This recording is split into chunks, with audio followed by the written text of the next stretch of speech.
Pat and I are just delighted to have you back with us. We were so excited to be going to Kenya and Tanzania tonight. This was Pat's visit. I've done safaris, but in South Africa. So we're going to do Kenya and Tanzania tonight. I want to give thanks to Andrea Savage of Unique Travel Events for her support of this program. And I want to thank especially Steve Gurney, our erstwhile producer, who is our man behind the scenes. I like to think of him as the Wizard of Oz. So thank you, Steve. And I guess the only other thing to say is that when we have finished our presentation, we're going to go interactive. We want to hear your stories, your questions, and we'll have our travel party.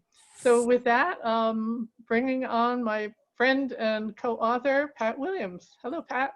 Hello, Jambo, Eileen, and Jambo to all our friends online. We're so happy to have you with us at this party. You heard Jambo, and now we're going to, if I can get my, let's see, just turning the right way, the other way.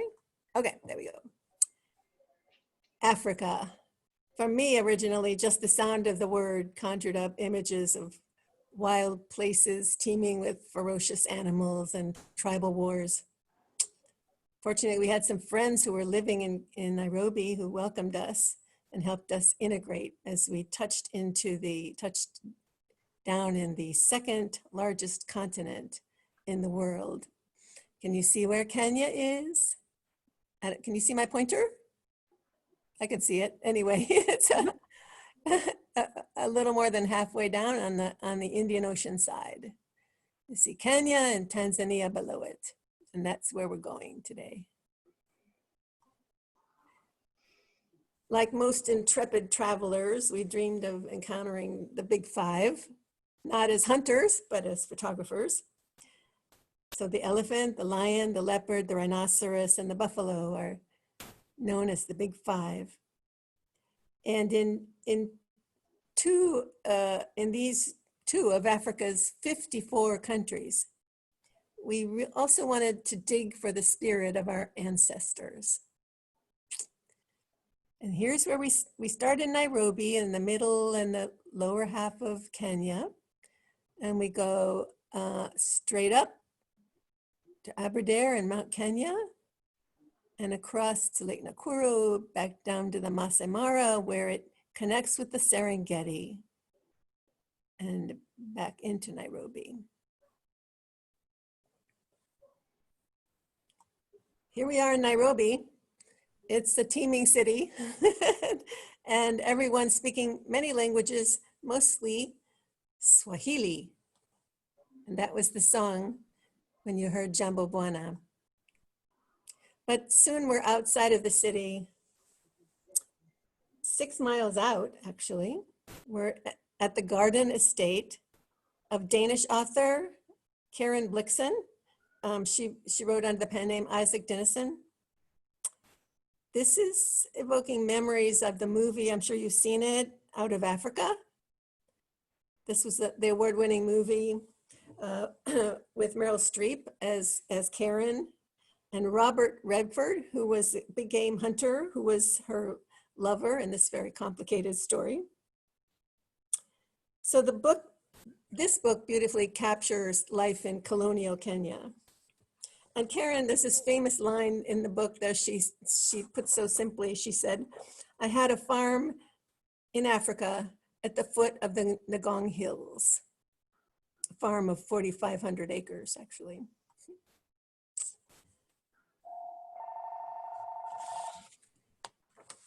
That's not me calling you, Eileen. Okay, then we go, from there we proceeded to the Giraffe Center. The Giraffe Center is a rehabilitation place for wounded giraffes, and you will soon find out why so many are wounded. So these stately creatures are mesmerizing. They were there, they are wherever we see them. And this particularly endangered species, the Rothschild's giraffe, is taken care of here. The giraffes roam, rehabilitate, reproduce, and then return to their natural habitat. But I learned some great lessons about giraffes. I had no idea, and it makes perfect sense when you think about it. our Kenyan conservationist, taught us an amazing anatomical lesson. Giraffes have very high blood pressure. Their oversized hearts must push 3 times as hard as ours do to deliver blood continuously to their brains. Their legs are protected from accumulating blood by a giraffe version of compression socks, which are really tight skin on their lower legs.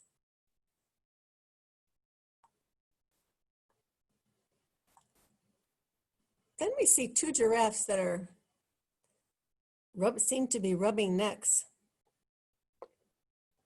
So we asked our conservationist, are they scratching each other? No, he said, they're necking. We looked at each other kind of bewildered. These are 2 males. And although males sometimes do court each other after they fight, right now they're in combat for social dominance by trying to knock the opponent over. In other words, necking. Some giraffes neck very aggressively using the ossicones, which are the horn-shaped cartilage on the tops of their heads, to batter their opponents. And he also directed our attention to a single giraffe off in the distance that wasn't with the group. He said, giraffes are among a species of animals that dismiss the older males from the group. And now this older male must live alone. We felt sad. After some assorted food on the route out of there, we headed for the place I was most looking forward to, Aberdare National Park. Look at the altitude. When you're there, it doesn't feel like you're at altitude, but you are. And there's the danger warning that we see everywhere. You're entirely at your own risk. Keep a safe distance from any dangerous animals. They have the right of way. Beautiful. So at Aberdare National Parks is treetops. And that is a very well-known destination for some unusual feature that it has. Treetops stands on high posts. See all the posts? And see the windows where people stay, the lodging, are up higher. Right in the middle, you might see an open window. I'll tell you about that. But that's to keep people safe from the animals. In fact, as we descended from our little van, we were escorted by armed guards into treetops.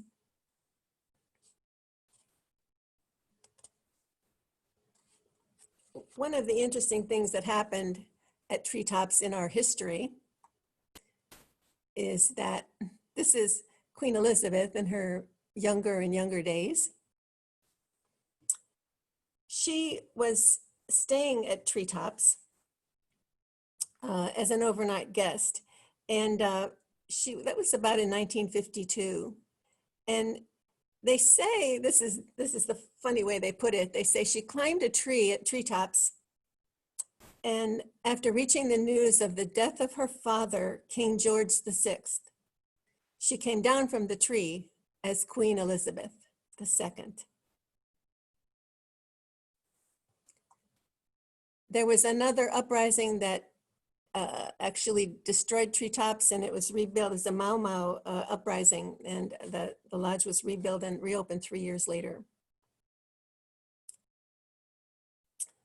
So what's so special about treetops is that there's a lake right in front of everyone's view. Oh, I thought I'd tell you about the open window. I'll tell you about that in a minute. There's a lake, and you can see the animals come to the lake to drink the water, and also to do the salt lick. And the salt lick, treetop style, are big chunks of salt that they actually come and lick, and then they drink the water. So when we got up into our room, we had a dramatic moment because that window was open and little monkeys were scampering all over the building, and they one got into our room, and they come in just looking for treats and toys, which could be anything that you've brought with you.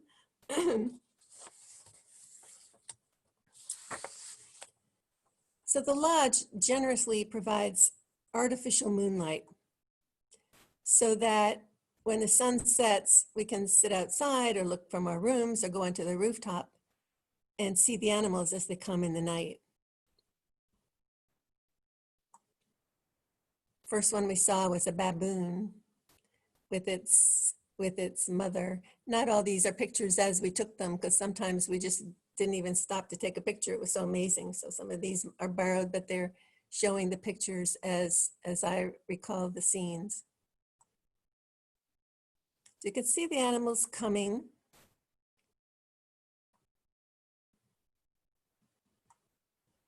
And there's the mean buffalo.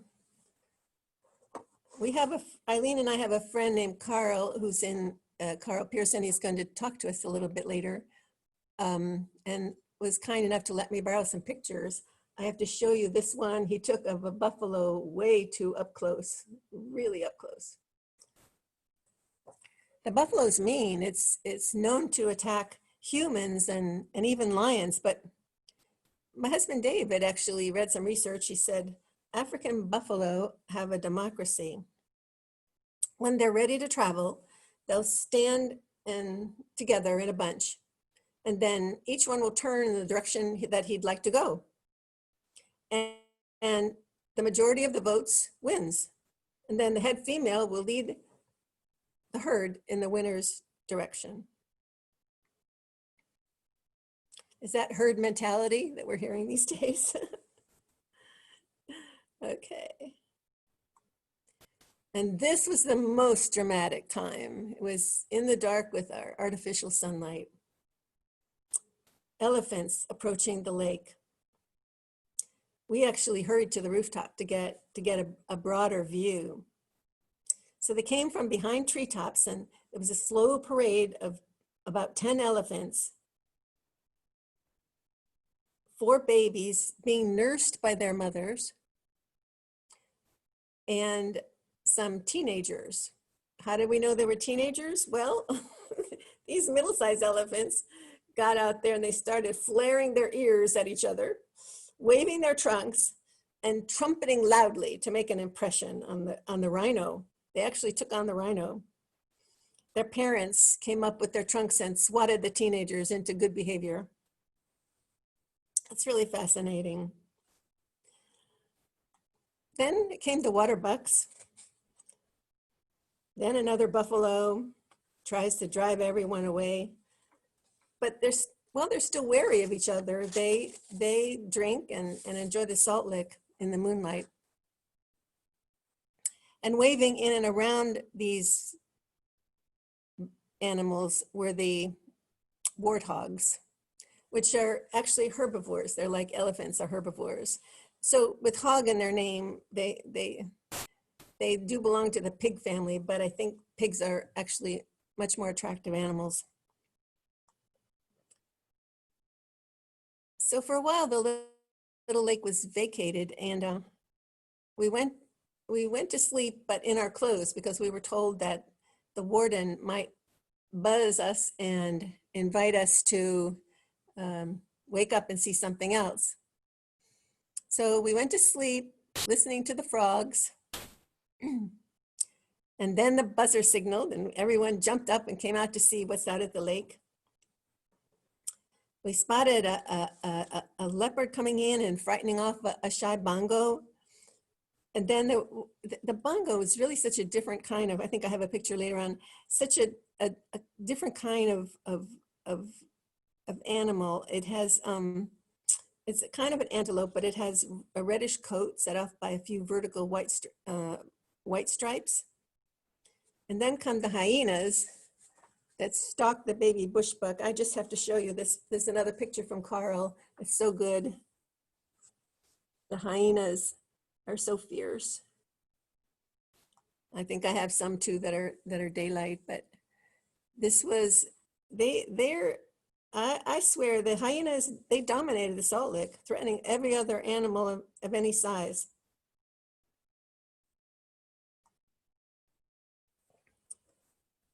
We didn't expect a lesson in politics, but we learned one. The British colonial government made a problem for Kenya when it changed the rules. It changed the wildlife to people balance.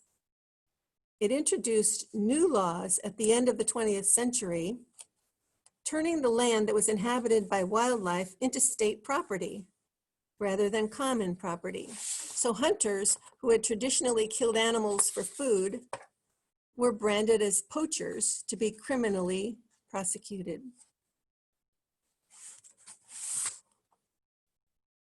Then we're treated to high African elegance. And this is the Mount Kenya Safari Club. It is a luxurious place set in 100 acres of landscape gardens and magnificent views of Mount Kenya, because it's the Mount Kenya Safari Club. It was originally a retreat of the club founder, William Holden. And there were members such as Winston Churchill and Bing Crosby. Today, there are many opportunities for enjoyment at Mount Kenya Safari Club since people are not permitted to go on safari. So there are croquet and bowling green and swimming and golf, but it also hosts an orphanage, which is very nice. So then we leave the Mount Kenya Safari Club and we get on the road to Samburu, the Samburu Game Reserve. And we see the strangest sight of all the sights I saw in Africa.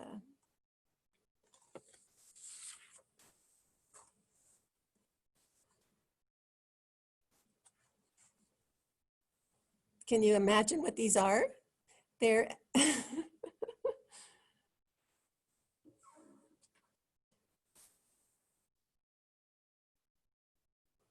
these are the gerenuks. And the gerenuks stand straight up, just like a human being, straight up and eat the leaves off the branches. And we saw hundreds of them.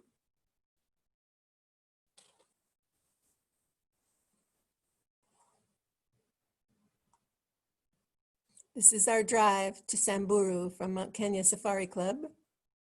Oh, this big bird fella, is he a stork? He was at Mount Kenya Safari Club. Beautiful weaver bird. Here's some of the antelope family that are just look how different and beautiful they are.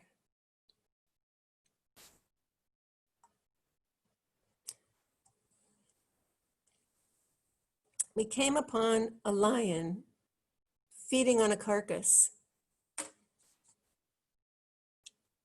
The female has made the kill and the young are waiting their turn to dine. Actually, this is a picture of them dining. But the male eats first.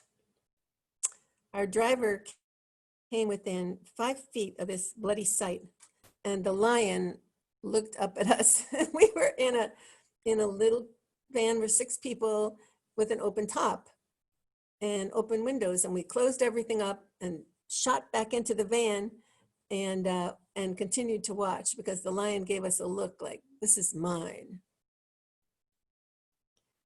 So Moses identified the giraffe they were feeding on as the carcass they were feeding on was a baby giraffe. And over on the side, he said, look at that group of adults. There was a group of adults like all in a circle with their heads together. He said, they're mourning. Such lessons, I'll tell you. On the way there, our driver cried out excitedly.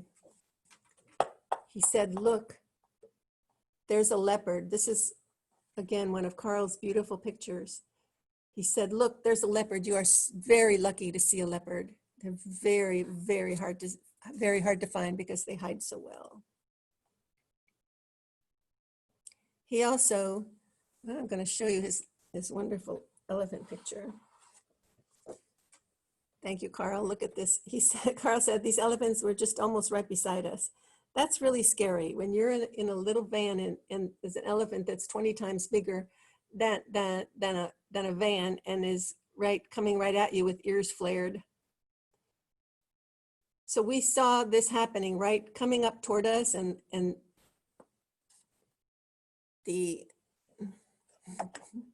I guess I'll tell it. Our guide said, look over there, look at all those elephants. Look at, there's one that's a 5-legged elephant. And we couldn't understand what he meant. He challenged us. We don't see it. He said, that bull over there next to the female. Then he pointed and laughed as we all gasped and grasped his joke.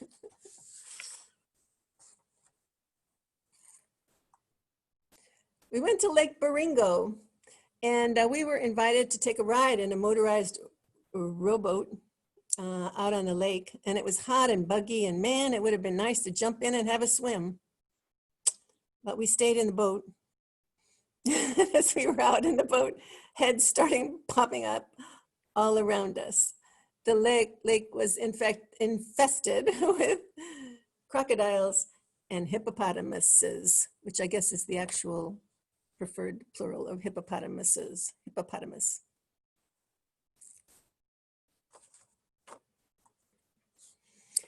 Then we headed south. What do you think that is in the distance? The sky is pierced by Africa's tallest mountain, the regal snow-capped Mount Kilimanjaro. We're heading toward the Maasai Mara, and that's down in the south where Kenya and Tanzania will eventually meet. The name Maasai Mara indicates mottled earth.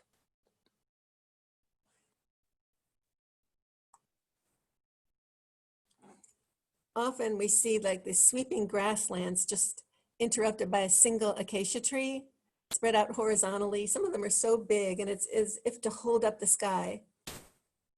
The landscape is breathtaking. You can't show it in a picture. But we're in for another surprise. As I scrutinized the tree, we spotted like 25 vultures up in the tree. And then we looked at the base of the tree and we saw the eyes of the hyenas skulking, waiting to clean up the scraps after a lion kill. The vultures have to wait their turn. They come in last. At this point, we're going to take a little side trip into archaeology because we're getting closer and closer to Olduvai. And Eileen is going to talk about some paleoanthropologists. Pat, this might be a good little break to just address a couple of questions from the audience. Oh, yeah. Okay, so first, and sorry I didn't jump in earlier, when you mentioned the Rothschilds, is Rothschild for the family that did... I don't know. I don't know that. I don't... Oh, okay. Mm-hmm. And then the other ones, do the lions relate to the leopards at all? If so, how? The lions and leopards, well, they're all definitely all in the cat family, but do they relate to each other? Yeah. We never saw any. That's a good question. We didn't see any. We didn't see lions killing a leopard or vice versa. They were hanging out. and yeah, and the leopards a lot do hide up in the trees. They blend so well with the underbrush, and so I didn't. I wish I knew everything about these magnificent creatures. Okay. Well, that's from Natasha. Okay. All right. All right. Just keep on going. How did you get the monkey out? Oh, the monkey. we scooted him out. Yeah. Yep, we did. He knew he was in mischief. All right. So I'm going to share an 8-syllable word with you. This should be a appearing in many spelling bees. And the word is paleoanthropologists. And that applies to the work done by Louis Leakey and his son Richard. They were in Kenya and Tanzania studying mankind's ancestors. And they found the fossil remains of apes back to 18 million years ago. And they identified them as ancestors of all the living great apes, the orangutans, the chimps, and the gorillas. And then more than 4 million years ago, ecological pressure and habitat changes led to the attainment of bipedalism, our unique human mode of moving about on two legs with our hands free for other functions. And what's the proof? The footprints preserved in Tanzania, Kenya, and Ethiopia. Further research revealed fossils describing Homo sapiens and the contemporaneous Homo neanderthalensis, say that 5 times. This research continues today in the Rift Valley at Olduvai Gorge in the Serengeti, which is now designated as a UNESCO World Heritage Site. Talking about the Leakeys reminds me of a story that I'd like to share with you. Louis Leakey was fascinated with the idea of trying to better understand the chimps. And he had a secretary, a young lady who had been a transplant from Britain. And he thought that she would be a good person to go and study the chimps. Her name happened to be Jane Goodall. And so Jane went into the wild for 22 months. And I'm going to read you from a book, our book, Rome. What happened next is really interesting. So she arrived at the Gombe Stream National Park to study the chimps. And she infiltrated a troop of chimpanzees as its lowest ranking member, the only human ever to do so. Jane's findings revealed startling new material. Chimps were not vegetarians and could even exhibit cannibalistic tendencies. Chimps were tool makers. They had personality and were capable of rational thought. Gestures such as hugs, kisses, and even tickling were evidence of close bonds between family and friends within a community. They exhibited emotions like joy and sorrow. And now listen to this story. One of her stories involved a matriarch chimp whom she named Flo, and Flo's infant son, Flint. When Flo suddenly died, Flint desperately tried for several days to rouse her. Failing to do so, he succumbed to sorrow and died a few weeks later. But bigger drama was about to take place in the park. Divisions arose when Flo died, and one troop separated to set up camp elsewhere. The resulting Gombe Chimpanzee War, which ranged from 1974 through 1978, is described in Jane's memoir. And here we are face to face with the unsettling news that our shared DNA includes a darker, brutish side. The philosopher's queries find their answer here. Pretty dramatic stuff. All right, back to happier talk. Pat? Thank you, Eileen. She's my historian friend. All right. Now, and we have an expert at our party. I don't know if Steve will be able to unmute him so he can talk. If not, we'll do it at this point, or we can do it at the party after. Sure, I can bring him on. Bring him on. So Carl, I have a couple of pictures here, Okay. So if you can look right now while we're getting Carl on, you'll see. Let's see. Carl, can you raise your hand? Because I'm not seeing Carl. What's his last name? Pearson. Oh, Carl Pearson with a K. No wonder I couldn't. Oh, Carl with a K. Okay. Okay, so Carl should be coming on board here.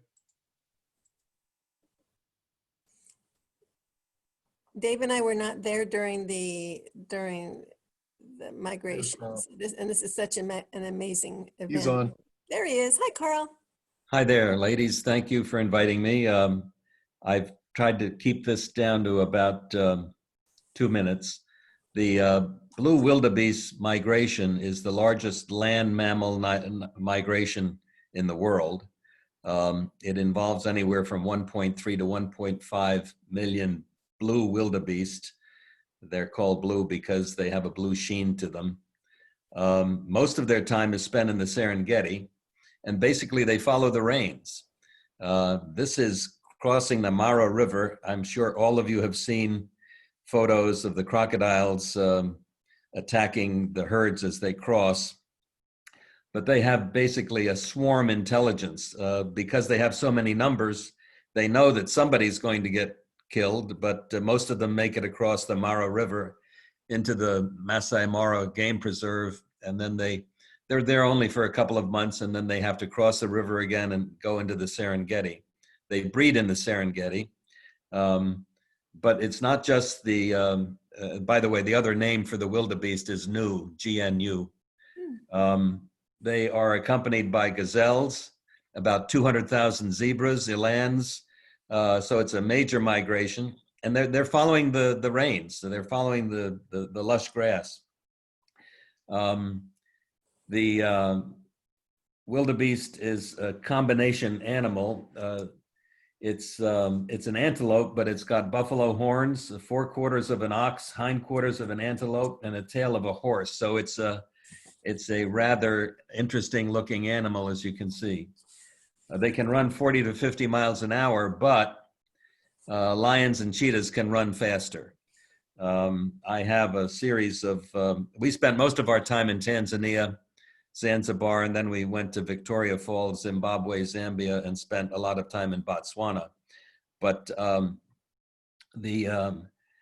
we did see the migration, and we saw a couple of cheetah brothers who were just fooling around with one another. Then they suddenly got up and started stalking the migration. And we assumed they would go after a calf, but they didn't. They pulled down a full-grown wildebeest, and on safari, normally you don't see a kill happen, but we did see that one happen. The cheetahs have to start eating right away because the cheetahs are not large animals, and they can be driven off a kill by hyenas and lions. So they've got to eat as fast as they can because they're never going to finish off a kill. The predators of the wildebeests are lions, hyenas, crocodiles, cheetahs, and leopards. And by the way, in an answer to a question, leopards and lions do not hang out together. They're enemies. And so if a lion has a chance, it will kill a leopard. That's probably enough. Okay, thank you. Carl will be at our party afterwards, I hope, and will be available to answer more questions. Thank you so much for telling us about your experience there. Okay, we're moving on. Kenya, Kenya has about 40 tribes, some of whom they share with neighboring Tanzania. And among these are the famous Maasai Warriors. We had some apprehension about meeting some fierce warriors, but it soon bent into appreciation. Of my volleyball friends are on the line today. We'd like to actually recruit some of the Maasai Warriors. The women are 6 feet tall, the men are 6'4". Let me get back to them. Whoops, I got thrown ahead. Okay, the Maasai they're semi-nomadic, so they don't stay in one place. They break camp at regular intervals and go on to the next watering hole. So because of that, they really don't do much building. Their creative talents are used to adorn themselves, and that's quite beautiful. All the beadwork that they do. They do stretch their earlobes, the ladies do, to wear jewels on their earlobes. beaded necklaces, and we're enjoying all of that. I realize there's a strange odor in the air. Maybe it's the proximity of the livestock that travel with them as they search for feeding grounds for them. Or maybe what we notice relates to the Maasai diet of meat, blood, and milk. Generally no vegetables or fruit. Goat meat and blood, cow blood and milk. The latter two liquids sometimes combined, cow blood and milk. The blood is obtained from live cows by piercing the jugular vein of the cow and draining out just enough blood that the cow will actually replenish. They take out the amount they needed. They do actually add to their diets, the Maasai do, some honey and roots and maize. So while we're marveling at their subsistence on such diet, the men and women formed in a group and started chanting. And then the most amazing moment unfolded. The men took turns jumping straight up into the air, it's as if the ground were a trampoline, but they didn't really have to bend their knees very far. They just jumped straight up in the air, and they seemed to be having a contest to see who could jump the highest. And the rest of the tribe was just happy, enjoying their jumping and singing. Indeed, warriors can have fun. Our last night out there was at the Kikarok Lodge. It's an elegant lodge. It traditionally hosts royalty in its stone building and nearby tented camps where we slept. Armed guards stand between the lodge and any intruding lions or leopards or cheetahs or elephants or herds of buffalo. One guard warned us, do not walk on the property after dark.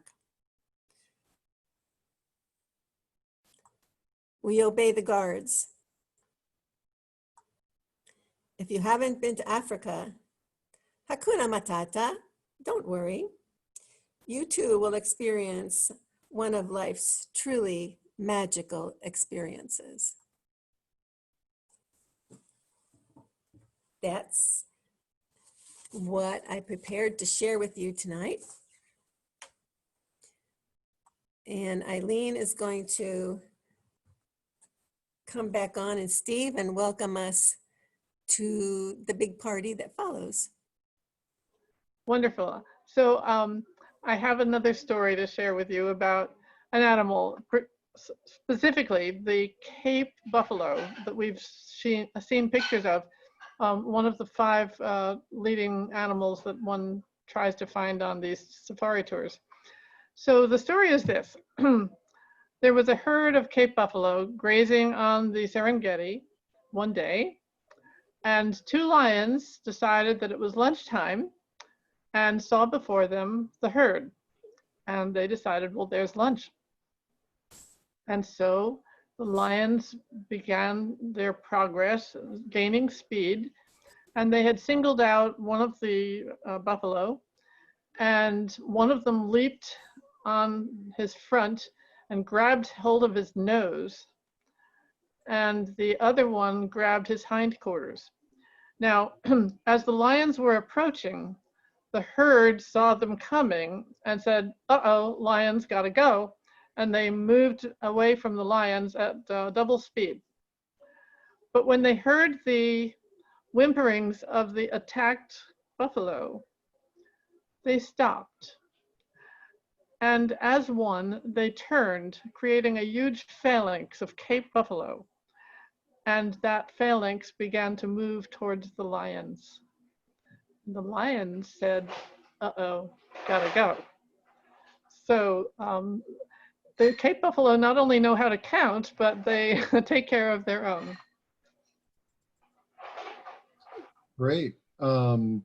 Well, let's see if anybody wants to come on board, and if you're presentable enough to show your face and join the party, They show their raise your face. hand and I will bring you over. I don't want to bring over anybody who's not raising their hand. We've already got Carl on board. So the party's open and we want to have everyone have a chance to be seen and say hello and tell us what you're doing and share your questions and your experiences. We told you ours. Let's see what else is out there. I can't see anybody else yet, Steve. They're coming on. They're Oh, coming okay. There we go. It's Barbara, Natasha.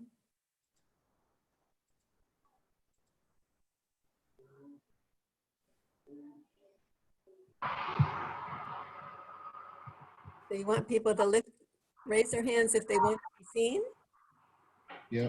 If they want to be seen, okay. Yeah, and then I'm promoting them to panelists, and then they can just undo their mic and Their mics, okay, you can unmute yourself. Hi, so it's Barbara Smith and Mike Burr. Can you hear us? Yes, hi Barbara. Nice to see you, Pat. Well, we've lived vicariously through Africa, so neither of us have traveled there, so we can't offer any anecdotes or personal experiences. But the thing that actually I found fascinating was watching the lions actually obliterate the giraffe. I guess I hadn't gotten to really experience what it's like in the wild like that, to observe a kill. And that was surprising to me. So I appreciate the description, the photos, and the narrative. That's my story. That's our story.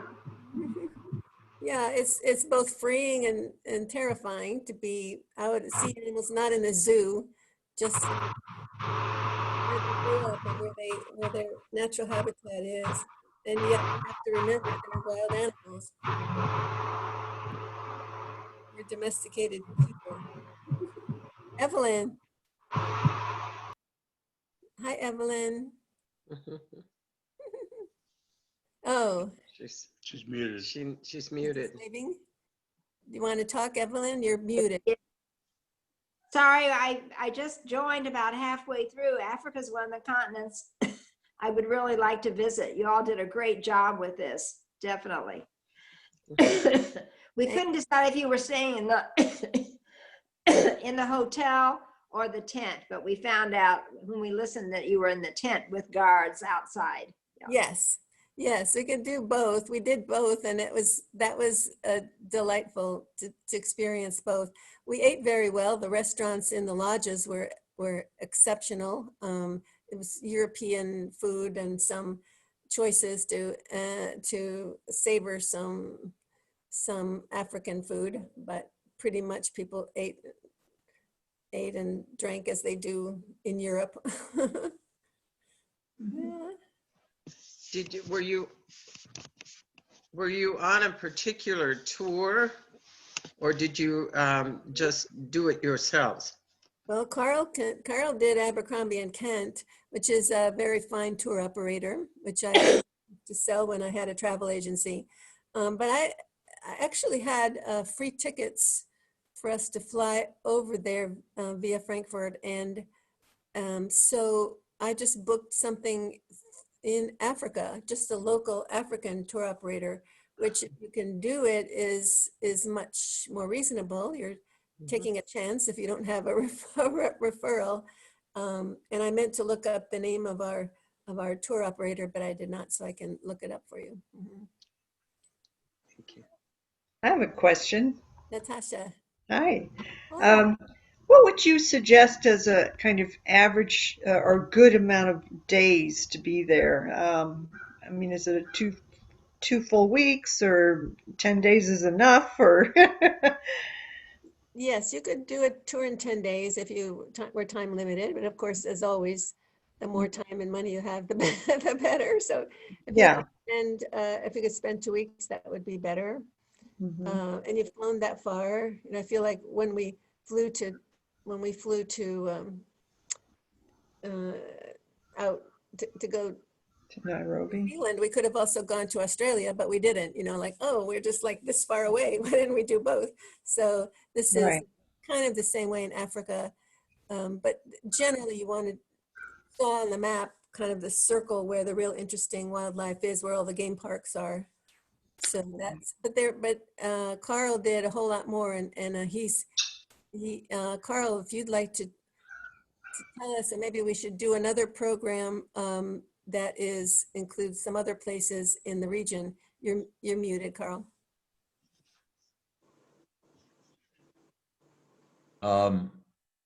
Africa is fascinating, and it's a long way away. And 2 weeks is a normal tour in Europe, maybe. But we were there for a month. We decided that in addition to seeing the migration in the Serengeti, and we stayed in tented camps. And by the way, you could hear the buffalo herds coming by the tent and the lions roaring at night, where it was like they were next door to you.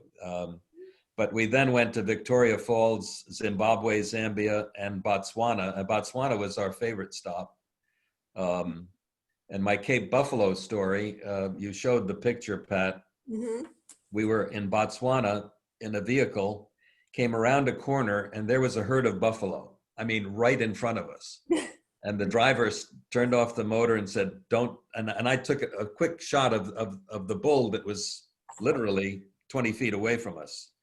And he stayed there staring at us as the herd moved away. And we were very glad the herd moved away, but that was a scary moment. He said, don't talk, no more photos. And I took the photo, and that was the only photo taken of that. By the way, I think the smell in the Maasai camps is that their huts are made of dung. Oh, okay. No, we weren't by the huts at all. We went into them. Yeah. Really? We Not didn't pleasant. see any huts. They burned down fires. That's good.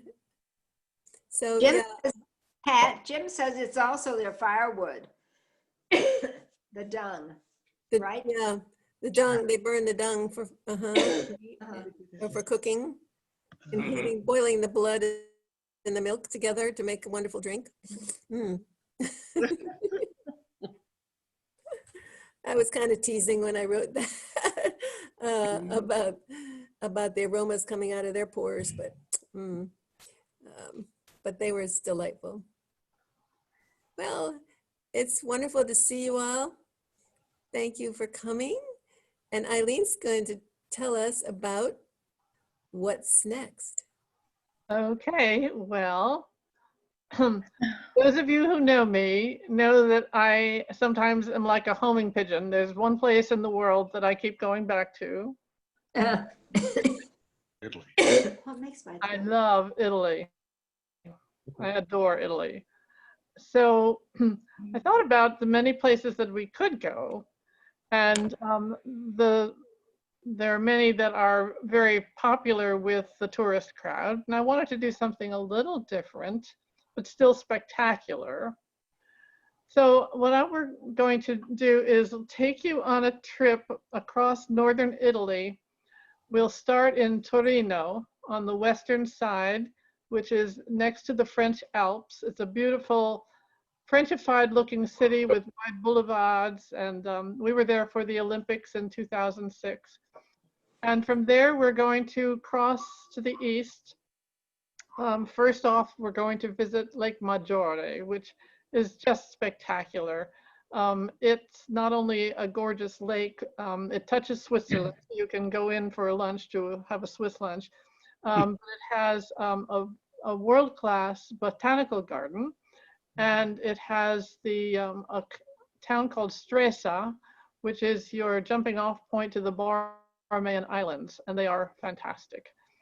And then moving east, you come to Lake Como, which everybody knows is where George Clooney lives, and is the site for many, many movies because it's just drop dead gorgeous. And after that, we're going further east to see Garda, where Maggiore and Como have a very Italianate feeling. Garda is a little different. Garda is a little bit of the Germanic flavor mixed in with the Italian. And there's a reason, because it sits at the edge of the top of the Veneto, and the mountains there, the Alps, are called the Dolomites. These are among the most amazing mountains in the world, and I will take you into them and introduce you to a group of people that still live there, who speak a language that is not Italian, and it is not German. It is Ladino. So we'll get to meet a very unusual group of people. So that will be our next program, and I hope you will come and join me for the great adventure. Has anyone been to these places before? Okay, Carl, of course. Carl's a great traveler.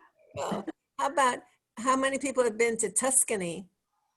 No, we haven't been to Tuscany. I have. But I'm not- Really? Oh, see, I thought you'd all been to Tuscany. Tuscany is like my very favorite part of Italy.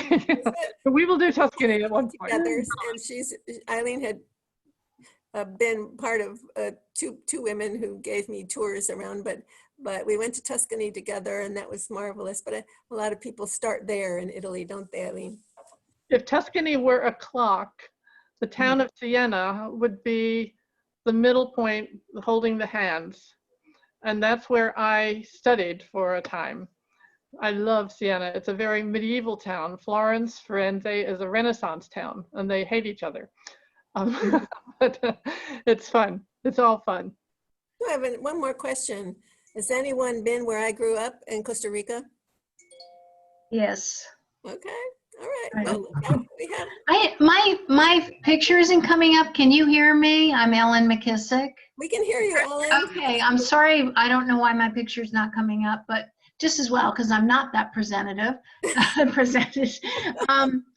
I had a question for Carl, regarding migrations. We were fortunate enough to go to Rwanda and South Africa, and we did get to do the silverback gorilla trek. Oh, I and wanted to. got as close to the gorillas as you did the Cape Buffalo, it was pretty spectacular. But ever since that trip, which was now 4 years ago, it's calling me. It just keeps calling me back, and I just I have this thing like I have to get back there.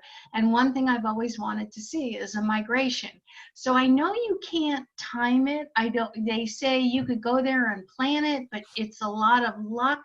What is your suggestion for the timing of the year, or a season, or anything, Carl, any information you could give on that? Well, if you want to see the crossing of the Mara River, and that's when the crocodiles take a lot of wildebeest, according to let's see, I guess that would be between August and October, when they're crossing the Mara River into the Maasai Preserve in Kenya. But you can easily find the exact dates of when they cross. We were in Tanzania in March, just watching them move. I mean, they're relentless movers and grazers. They'll stop and graze, and then they'll move. They migrate 1,000 miles a year.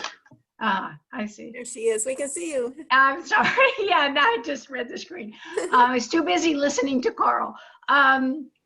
So I've had travel people agencies like, that said, we can't promise you, you just, a lot of it's nature, so you could go all this way, want to see a migration and miss it by a day, an hour, or whatever, so that's just a concern that, because that's something I would just.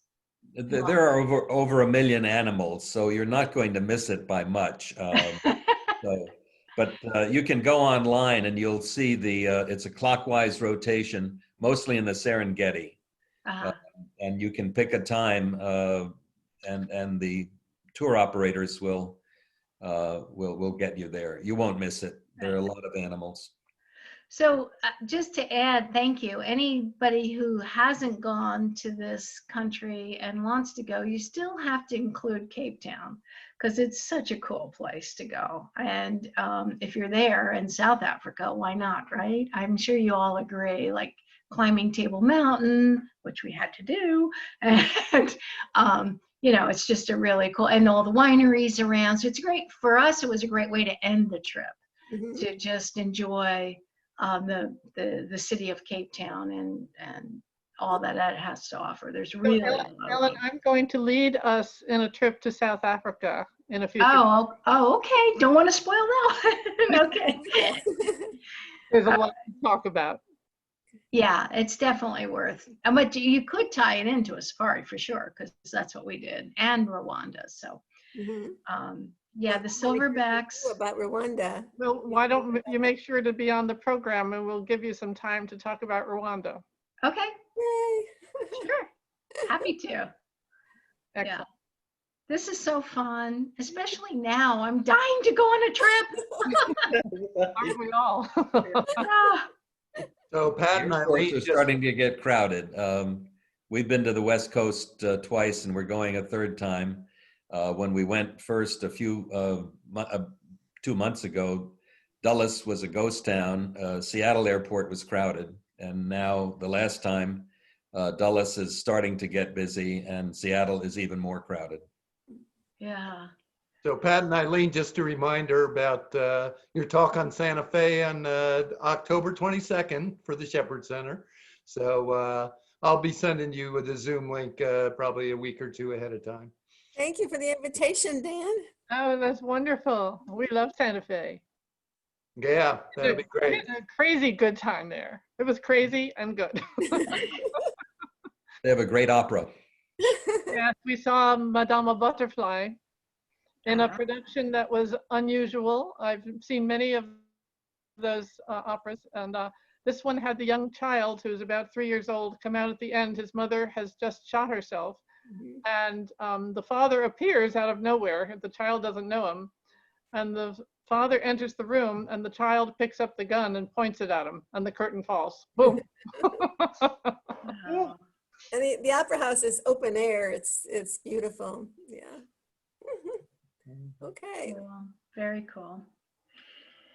Thank you Well, for coming. anybody have another African story or a wish list for a country you want to see?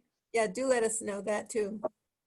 Yeah, if you're going to go on safari, do the open vehicles. We were within arm's length of lions, arm's length of leopards, arm's length of hyenas, and they know the cars, so they don't attack. We were a little bit worried about the Cape Buffalo, and that picture of a charging elephant with her ears out, it was a fake charge. She was only trying to intimidate us.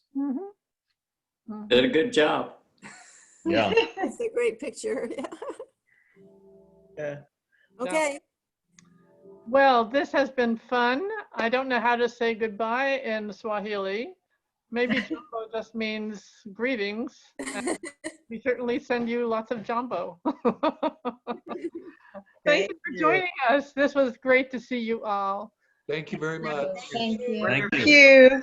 you. Oh, Bye. Bye now. Thank you. Bye. Ciao. all right.